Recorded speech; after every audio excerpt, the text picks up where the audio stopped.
Wala raw hatak ang magiging basbas ni PBBM sa tatakbong kapalit niya sa 2028. Alamin kung bakit sa agenda report ni Attorney Karen Jimeno. Walang maitutulong ang endorsement ni PBBM sa isang presidential candidate sa ngayon, ayon kay Pulse Asia President Ronnie Holmes. Paliwanag niya sa At the Forefront ng Billionaire News Channel, mababa ang approval at trust ratings ng Pangulo.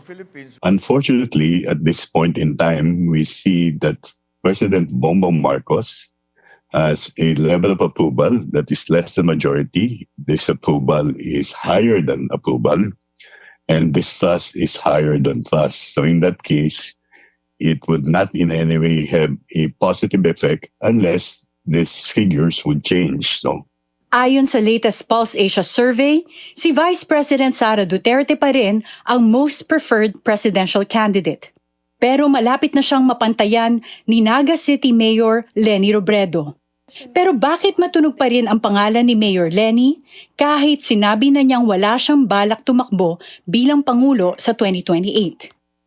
there would be definitely a segment of the population that will be yearning for someone who has been known to be incorruptible in the face of the grave public scandal, the flood control projects. And in this case, they might actually look at an alternative candidate in the person of former Vice President Leni Robredo.